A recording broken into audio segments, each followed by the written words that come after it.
안녕하세요. 성균관대학교 약학대학 이재현 교수입니다. 의약품인가 의약외품인가? 오늘은 약사법에서 다루고 있는 물품의 범위에 대해서 이야기해 보고자 합니다.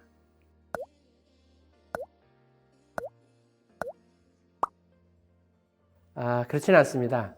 약사법은 인체의 질병을 진단, 치료, 경감, 처치 또는 예방할 목적으로 사용되는 물품이거나 아니면 사람의 구조 기능에 양리학적 영향을 미치는 물품, 그래서 이제 의약품이라고 그러죠. 이런 물품들과 같이 국민보건에 중요한 그런 물품들을 관리하는 법입니다. 현대 의약품 말고 의약외품이라고 해서 국민보건에 또 영향을 미치는 중요한 물품들이 있어서 약사법에서는 의약품과 함께 의약외품이라는 물품도 관리하고 있습니다. 의약외품은 방금 말씀드렸듯이 의약품 못지않게 국민보건에 중요한 물품들입니다.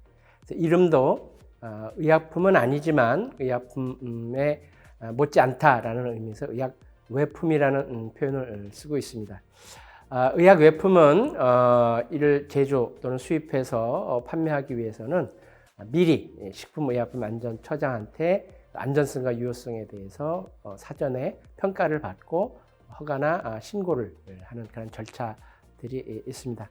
다시 말씀드리면 시판하기 전에는 의약품과 동일한 수준의 이제 규제를 받게 되고요. 그럼에도 불구하고 의약외품은 의약품보다 안전하기 때문에 판매 장소를 약국이 아닌 일반 이런 이 편의점 이런 데서도 판매할 수 있도록 판매 장소에는 제한을 두고 있지 않습니다. 예를 든다면 뭐 치약이랄지요, 아니면 마스크나 솜, 붕대 이런 것들이 의약외품에 해당합니다.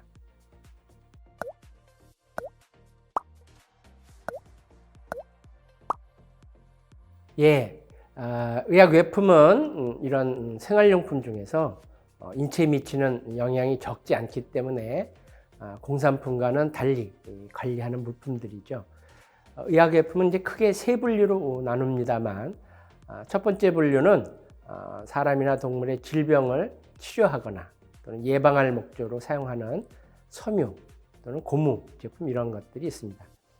가장 대표적인 거로 본다면 뭐 생리대에 들 수 있을 것 같고요.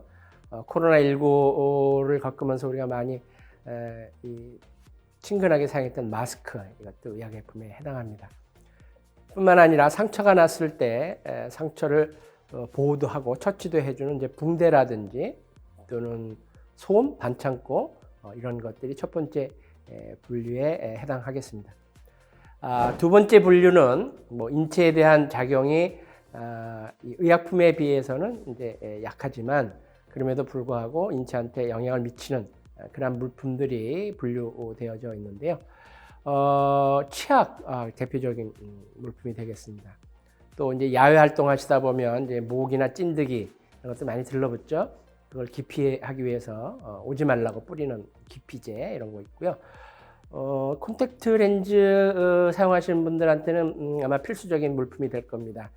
렌즈 관리에 쓰는 용품들, 또 그 외에도 금연 보조제, 또 앞에서는 이제 상처가 났을 때 상처 부위를 보호하기 위한 솜이나 붕대 꺼즈를 말씀드렸는데, 이번에는 그런 상처를 소독해주는 과산화수소수라든지 이제 알코올 이런 것들도 의약외품의 한 부류고요.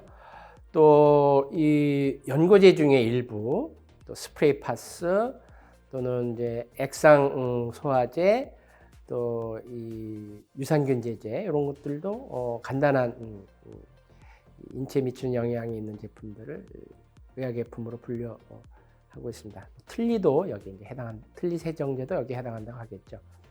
그 이외에도 이제 특수 목적으로 사용되어지는 물품들이 이제 몇 가지 있는데요. 예를 든다면 이제 멸균한 면봉이라든지 멸균한 장갑, 이와 같이 이제 외과 처치 시 사용되는 물품들이 있고요. 또 이 치아 미백제라고 해서 일시적으로 치아 표면을 색상을 일시적으로 표백하는 그런 제품들도 있습니다. 또 최근에는 일회용 산소라 그래서요. 등산이나 운동 전후에 폐 기능을 보조해주기 위해서 공기나 산소를 이렇게 공급해서 흡입할 수 있도록 하는 물품들, 이런 부류들이 의약외품에 해당한다, 이렇게 말씀드릴 수 있겠습니다.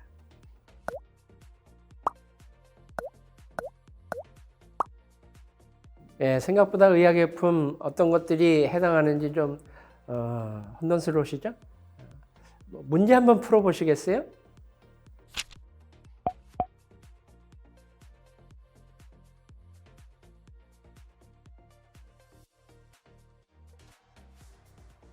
쉽지 않죠? 1번 콘돔은 어떤가요? 앞에 의약외품 분류에 보면 이제 고무제품이라는 표현이 있어서 콘돔도 의약외품이 아닌가, 일반 편의점에서도 살 수 있으니까 의약외품 아닌가라고 생각하실는지는 모르겠는데요. 분류상으로는 이제 의료기기에 해당합니다. 그럼에도 불구하고 이 콘돔은 가족계획용 의료기기라고 해서 다른 의료기기와 달리 의료기기 판매점 신고를 하지 않고도 일반 편의점 같은 데서도 판매할 수 있게끔 이렇게 되어져 있죠. 좀 어렵죠? 콘돔 의료기기에 해당합니다. 두 번째, 틀니세정제, 뭐 많이 맞추셨을 텐데요. 여러분, 이 한 가지 틀니세정제와 관련해서 이제 말씀을 좀 참고를 하나 드리면요. 집안의 어르신들 틀니 밤에 주무실 때 이제 빼서 치약 묻혀서 이렇게 칫솔로 많이들 이제 닦으십니다. 물론 이제 청결하게 하시려고 하는 건데, 의외로 그것이 오히려 이 틀니를 이제 손상시키는 경우들이 있습니다.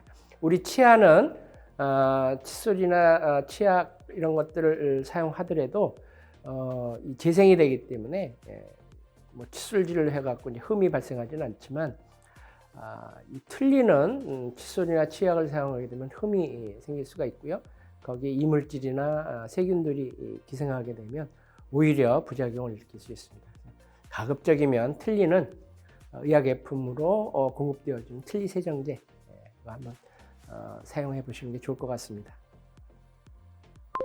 염색약은 종전에는 이제 의약외품에 분류가 됐었는데요. 지금은 이제 기능성 화장품으로 이제 바뀌었습니다.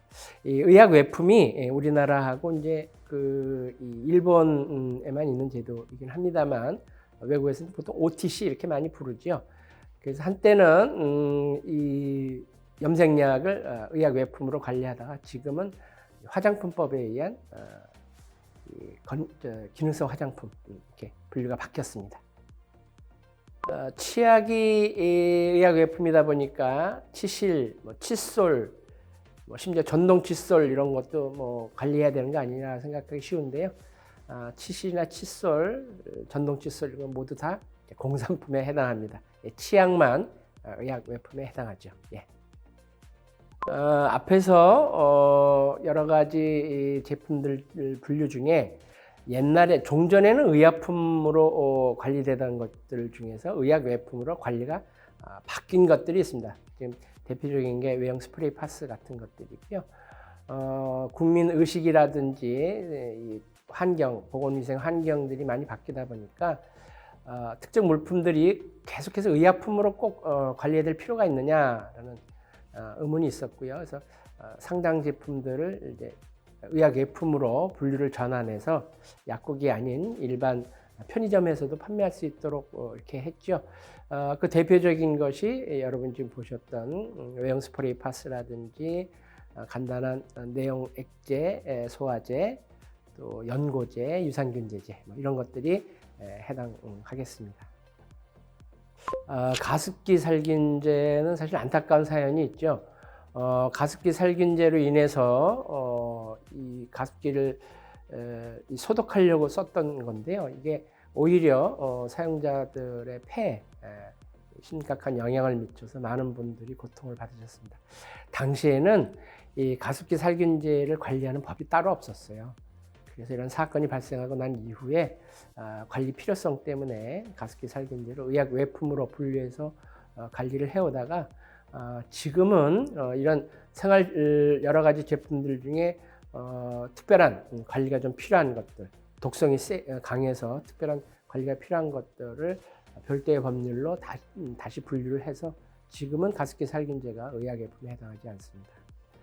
여러분 혹시 이 편의점 같은 데 가서 이렇게 물건 사실 때 보시면 의약외품은 이렇게 표시가 되어 있습니다. 이렇게 용기나 포장에 의약외품 이렇게 표시가 되어 있습니다. 그래서 오늘 제가 드린 문제 중에 답이 의약외품 2번하고 5번이 의약외품에 해당하는데요. 그런 물건 사실 때 한번 용기나 포장 확인해 보시면 의약외품 판단하시는데 도움이 되지 않을까 생각이 듭니다.